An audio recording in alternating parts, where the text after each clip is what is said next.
삼성전자 50만 원 갑니다. 이미 주주이신 분들, 그리고 지금이라도 사야 하나 망설이고 계신 분들 모두 주목해주세요. 어느 쪽이시든 오늘 영상 끝까지 보시면 삼성전자를 어떻게 대해야 할지 그 해답을 찾으실 수 있을 겁니다. 이건 제 감이나 예상이 아닙니다. 실제 발표된 실적, 체결된 계약, 증권사 리포트의 숫자를 근거로만 말씀드리겠습니다. 지금 삼성전자는 무려 5개의 강력한 성장 엔진이 동시에 돌아가고 있습니다. 메모리 반도체 슈퍼사이클, HBM사 공급 복귀, 파운드리 부활, 갤럭시 S26 흥행, 그리고 역대급 주주 환원, 이 5가지 호재가 동시에 터지는 상황입니다. 지금부터 하나씩 자세히 뜯어보겠습니다. 구독과 좋아요는 영상 제작에 정말 큰 힘이 됩니다. 부탁드립니다. 첫 번째 엔진, 바로 실적입니다. 26년 1분기 잠정 실적으로 매출 133조 원, 영업이익은 무려 57조 2천억 원을 기록했습니다. 이 숫자가 얼마나 엄청나냐면 작년 같은 기간과 비교해 영업이익이 무려 755%, 즉 7.5배나 급증한 겁니다. 게다가 시장 예상치였던 38조 4천억 원을 훌쩍 넘어 57조 2천억 원이 나왔으니 예상치를 무려 49%나 초과한 엄청난 어닝 서프라이즈죠. 삼성전자 역사상 분기 최대 실적입니다. 대체 어떻게 이런 숫자가 나왔을까요? 바로 디램 가격이 폭등했기 때문입니다. 범용 디램과 낸드는 물론 HBM 가격까지 동시에 치솟으면서 메모리 사업부에서만 53조에서 54조 원의 이익을 냈다는 분석입니다. 디램에서만 40조 원대, 낸드에서 10조 원대입니다. 쉽게 말해 삼성전자가 1분기 동안 매일 평균 6,350억 원을 벌어들인 셈입니다. 네, 하루에요. 이게 연중 가장 실적이 약한 1분기입니다. 2분기는 어떨까요? KB증권 리포트는 삼성전자의 2분기 영업이익을 77조 원으로 전망하고 있습니다. 1분기 57조에서 2분기 77조, 매 분기 신기록을 쓰는 구조입니다. 심지어 같은 리포트는 1분기 57조 원을 바닥으로 4분기에는 영업이익이 107조 원까지 가파르게 성장할 거라고 전망합니다. 연간으로는 2026년에 335조, 2027년엔 488조 원이라는 숫자까지 제시됐습니다. 잠깐, 이게 정말 현실적으로 가능한 숫자인가 싶으실 겁니다. 혹시 삼성전자의 역대 연간 최대 이익이 얼마였는지 아시나요? 2021년 슈퍼사이클 때 51조 원이었습니다. 그런데 지금은 단 한 분기 만에 57조 원을 벌었습니다. 지금 반도체 시장이 완전히 다른 차원으로 넘어왔다는 증거입니다. 예전 슈퍼사이클과 지금의 AI 반도체 사이클은 차원이 다릅니다. 대체 왜 이렇게 된 걸까요? 그 근본적인 원인은 바로 AI입니다. 챗 GPT 출시 이후 전 세계 빅테크 기업들이 AI 데이터 센터 구축에 수십조 원을 쏟아붓고 있습니다. 마이크로소프트, 구글, 아마존, 메타 같은 회사들이 2026년 한 해에만 AI 인프라에 수백조 원을 투자합니다. 이 AI 데이터 센터에는 엔비디아 GPU가 필수고 그 GPU에는 HBM이라는 고대 역폭 메모리가 반드시 탑재됩니다. 서버 메모리, 스토리지 수요 역시 폭발적으로 증가하는데 이 모든 메모리를 가장 많이 생산하는 기업이 바로 삼성전자입니다. 실제로 카운터포인트 리서치 보고서에 따르면 4월 기준 메모리 재고는 1주에서 2주 분량으로 역사상 최저 수준이라고 합니다. 재고가 바닥나면 어떻게 될까요? 사려는 사람은 줄을 섰는데 물건이 없으니 가격은 천정부지로 치솟게 됩니다. 실제로 2026년 1분기 디램 가격은 직전 분기 대비 55에서 60%, 낸드는 338%나 뛰었습니다. 심지어 2분기에도 디램 가격이 20% 더 오를 것이라는 전망까지 나옵니다. 이 상황이 삼성전자에게 왜 좋냐면 경쟁사를 압도하는 생산 능력을 가지고 있기 때문입니다. 당연히 가격이 오를수록 생산량이 많은 쪽이 돈을 더 많이 벌겠죠. 디램 기준으로 삼성전자의 2026년 생산량은 월 13만에서 14만 장까지 늘어날 전망인데요. 이건 경쟁사가 따라올 수 없는 수준입니다. 잃었던 디램 시장 점유율도 다시 되찾아왔습니다. 시장조사업체 옴디아에 따르면 삼성전자는 작년 4분기 디램 점유율 36.6%로 1위를 탈환했습니다. 2024년 4분기 SK하이닉스에게 33년 만에 처음 1위를 뺏겼다가 정확히 1년 만에 다시 찾아온 겁니다. 카운터포인트 리서치의 한 책임 연구원도 이렇게 말했죠. 삼성이 돌아왔다. 이 한마디가 현재 상황을 가장 정확하게 요약해줍니다. 두 번째 엔진은 HBM사입니다. 저는 이번 삼성전자 투자의 핵심이 바로 여기에 있다고 봅니다. 삼성전자가 HBM 3위 때문에 고전했던 거 다들 기억하시죠? 엔비디아 테스트는 계속 떨어지고 SK하이닉스는 승승장구하는데 삼성만 뒤처진다는 기사가 매일같이 쏟아졌죠. 삼성전자 주가가 5만 원대까지 추락했던 핵심 원인이었죠. AI 시대에 정작 AI 메모리는 못 만든다는 낙인이 찍혔던 겁니다. 그런데 그 사이 삼성전자는 뭘 했을까요? 조용히 말이죠. 하지만 삼성은 전혀 다른 선택을 했습니다. 경쟁사들이 기존 1A 디램이나 B다이를 HBM사 했을 때 삼성은 무려 2세대나 앞선 원디램을 도입하기로 결정한 겁니다. 쉽게 비유하자면 경쟁사들이 초등학교 교재를 넣을 때 삼성은 대학교 전공 서적을 넣겠다고 선언한 셈이죠. 물론 더 어렵고 개발 시간도 길지만 성능 차이는 그야말로 압도적입니다. 여기에 4나노 파운드리 공정까지 더해 데이터 처리 속도를 60% 이상 높이는 승부수를 던졌고 이 도박은 제대로 성공했습니다. 2026년 2월 12일 삼성전자가 HBM사를 세계 최초로 양산 출하했습니다. 바로 그날 주가가 하루 만에 6.44%나 급등했죠. 그리고 정말 중요한 건 바로 성능 결과였습니다. 로이터 통신은 소식통을 인용해 엔비디아가 삼성과 SK하이닉스의 HBM사를 테스트했는데 그 결과 삼성 제품이 구동 속도와 전력 효율 모두에서 가장 뛰어났다고 보도했습니다. 삼성이 SK하이닉스보다 먼저 엔비디아 루빈 공급망에 진입했다는 분석이 나오는 이유가 바로 이 때문입니다. 한 업계 관계자의 말에 따르면 HBM사 성능이 예상을 훌쩍 뛰어넘자 엔비디아가 삼성의 출하 일정을 약 일주일 앞당겨달라고 요청했다는 겁니다.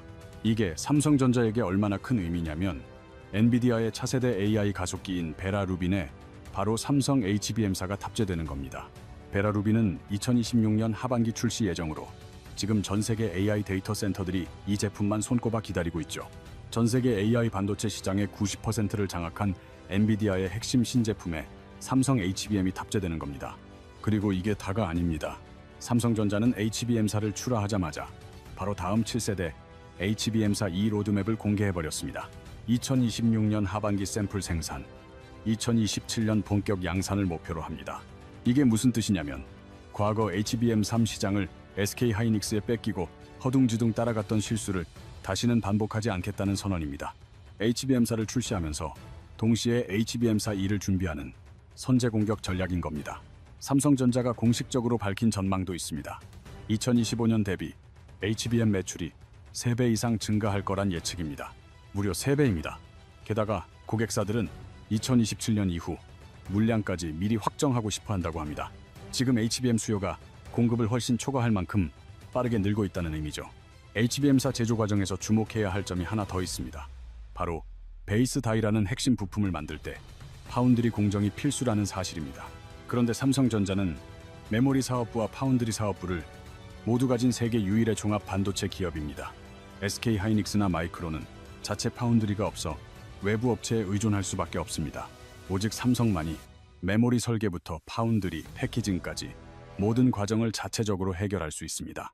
이 턴키 솔루션이 HBM사 시대에 들어서면서 삼성전자만의 독보적인 무기가 되는 겁니다. 세 번째 엔진, 파운드리입니다. 솔직히 이 분야는 아직 갈 길이 맵니다. 그래서 팩트 위주로 정확하게 말씀드리겠습니다. 파운드리 사업은 직접 설계하지 않고 고객의 설계도대로 반도체를 만들어주는 위탁 생산 사업입니다. 삼성 파운드리는 2024년과 2025년 만성 적자의 낮은 수율로 고객도 못 잡는다는 비판을 들었습니다. 2025년에는 가동률이 50% 아래로 떨어지기도 했죠. 공장이 절반도 가동되지 않은 겁니다. 하지만 지금은 어떨까요? 2026년 1분기 삼성 파운드리 가동률이 80%를 넘어섰습니다. 1년 만에 가동률이 실질적으로 2배가 된 겁니다. 최첨 단위 나노 공정 수율도 60%대까지 올라왔고요. 반도체 업계에서 수율 60%가 얼마나 중요한지 아시나요? 이 숫자를 넘어야 본격적인 양산 경쟁이 가능해지기 때문입니다. 수율이 60%를 넘어서자 퀄컴, AMD, 구글 같은 빅테크 기업들이 협상 테이블에 다시 앉기 시작했다는 보도가 나왔습니다. 가장 중요한 계약 상대는 테슬라입니다. 삼성전자는 테슬라와 약 21조 원 규모의 AI 칩 공급 계약을 체결했죠. 일론 머스크가 실적 발표 컨퍼런스 콜에서 직접 확인해준 내용입니다. 테슬라의 AI5 칩을 2026년 하반기부터 텍사스 테일러 공장에서 양산하는데요. TSMC는 3나노 공정을 쓰지만 삼성은 더 앞선 2나노 공정으로 생산합니다. 훨씬 더 앞선 공정으로 칩을 만드는 셈입니다. 그리고 닌텐도, 애플과도 계약을 맺었습니다. 삼성전자가 테슬라, 애플, 닌텐도 등 글로벌 빅테크의 대형 프로젝트를 연달아 수주했다는 보도가 이어졌습니다. 애플과는 차세대 이미지 센서를 공동 개발하기 시작했고, 미국 오스틴 공장에서 애플 기기에 최적화된 칩 형태로 공급될 계획입니다. AMD의 차세대 서버 CPU 수주를 두고도 협의가 진행 중이라는 이야기가 나옵니다. 삼성전자는 2026년 2나노 수주를 전년보다 130% 이상 늘리겠다고 공식 발표했습니다. 파운드리 흑자 전환 목표도 기존 2027년에서 2026년으로 앞당겼다는 소식입니다. 텍사스 테일러 공장은 원래 2026년 말 가동 예정이었는데 테슬라 주문이 늘면서 가동 시기를 앞당기기 위해 장비를 조기 반입 중입니다. 물론 파운드리 사업 넘어야 할 산은 있습니다. TSMC와의 점유율 격차가 71%대로 아직 거대합니다. 2나노 수율이 개선됐다고는 하지만 TSMC도 바짝 쫓아오고 있어 경쟁이 치열하죠. 게다가 지난 3월 삼성의 2나노 공정 문제로 테슬라 AI 칩 일정이 지연될 수 있다는 보도도 나왔습니다. 이처럼 파운드리는 여전히 변수가 많은 사업이죠. 하지만 투자자 입장에서 중요한 포인트가 있습니다. 지금 삼성전자 주가는 파운드리의 성공 가능성을 전부 반영하고 있지는 않다는 겁니다. 현재 주가는 메모리와 HBM 실적만으로도 충분히 설명되는 수준이거든요. 만약 파운드리가 예상대로 잘 되면 주가 상승 여력이 추가로 생기는 구조입니다. 즉, 파운드리는 현재 주가를 받쳐주는 보너스 옵션인 셈이죠. 네 번째 엔진은 갤럭시 S26입니다. 삼성전자가 반도체 이야기만 있는 게 아니죠. 스마트폰 사업도 부활했습니다. 2026년 3월에 출시된 갤럭시 S26 시리즈는 국내 사전 예약 7일 만에 135만 대가 팔렸습니다. 역대 갤럭시 S 시리즈 중 최다 판매 기록입니다. 미국에선 출시 첫 3주 동안 판매량이 전년보다 29% 늘었고, 일부 매장에선 사전 주문량이 전작의 2배까지 뛰었다는 소식도 있습니다. 삼성전자는 S26 시리즈로 전작을 뛰어넘는 4천만 대 이상 판매를 목표로 하고 있습니다. 이 S26의 핵심은 단연 AI입니다. 갤럭시 S26은 3세대 AI 폰으로 단순 명령 수행을 넘어 스스로 알아서 챙겨주는 진정한 AI 비서 시대를 열었다는 평가를 받습니다. 갤럭시 S26 울트라 기준으로 전작 대비 NPU 성능은 39%, CPU와 GPU 성능이 각각 19%와 24% 향상됐습니다.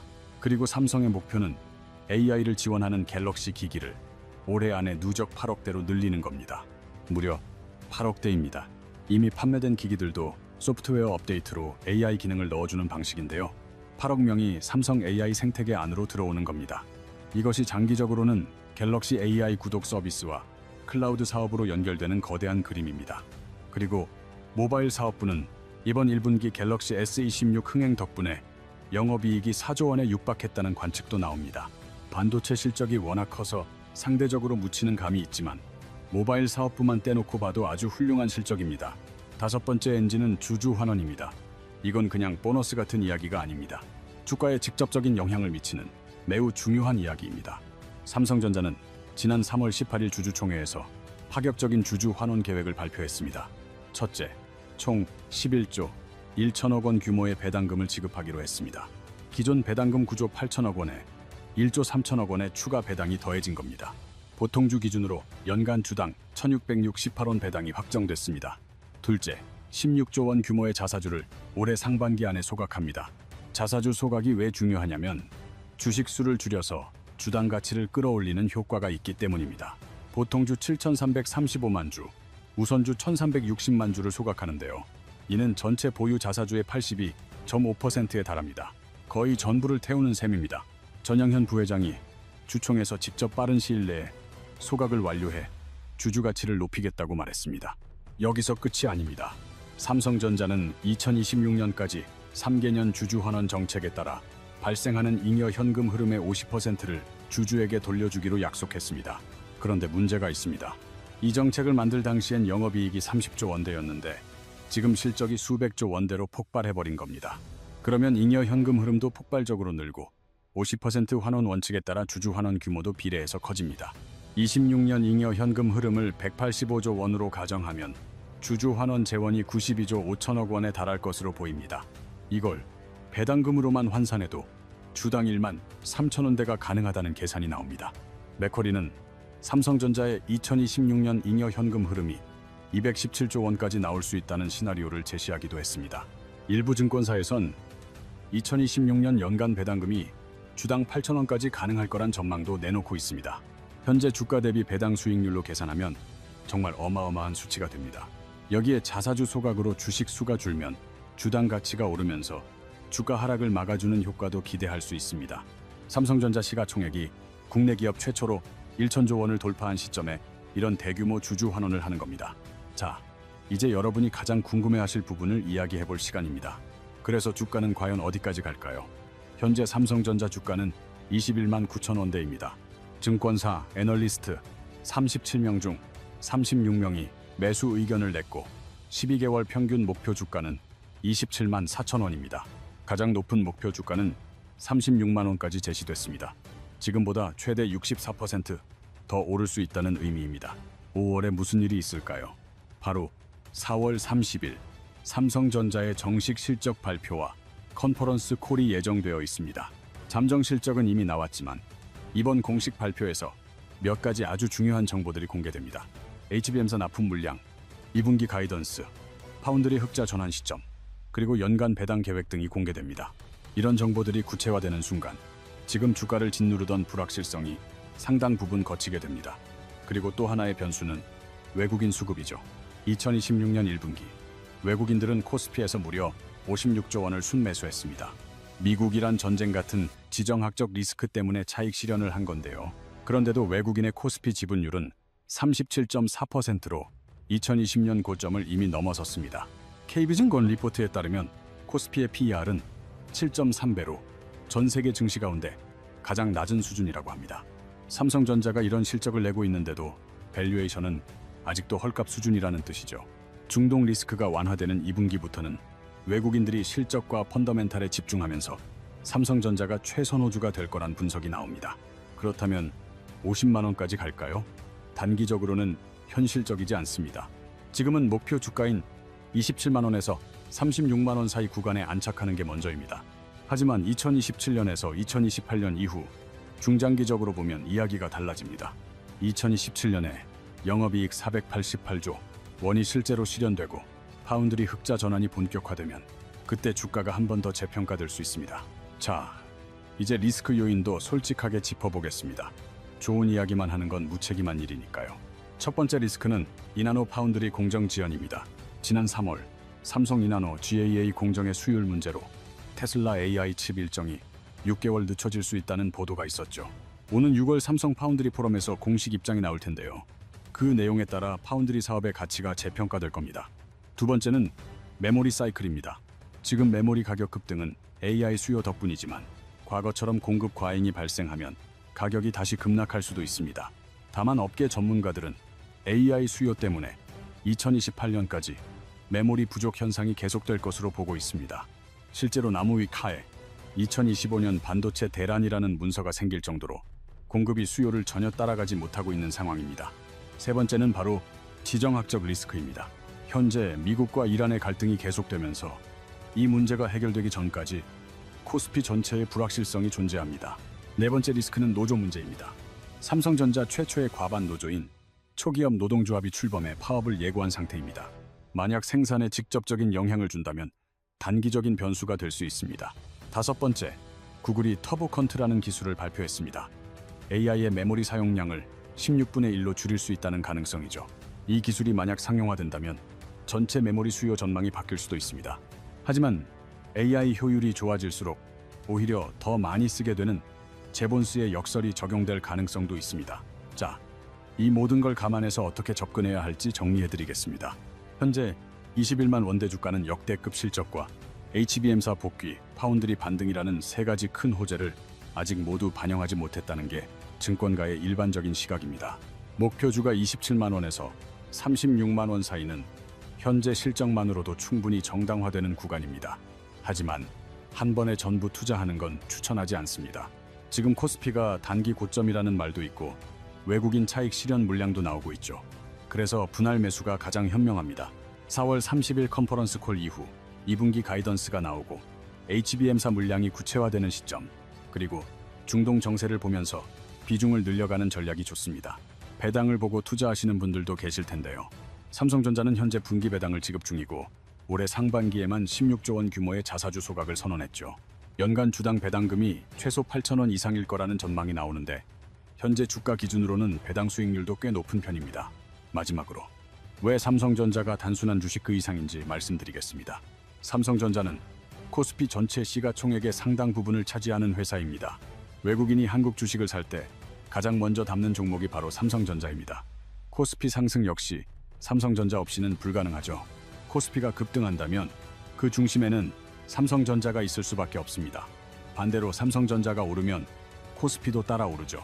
바로 그 삼성전자가 지금 D램 시장 1위를 되찾았고 HBM사에서 경쟁사를 앞섰으며 역대 최대 실적을 기록했고 16조 원 자사주 소각까지 선언했습니다. 5개의 성장 엔진이 동시에 켜진 상황입니다.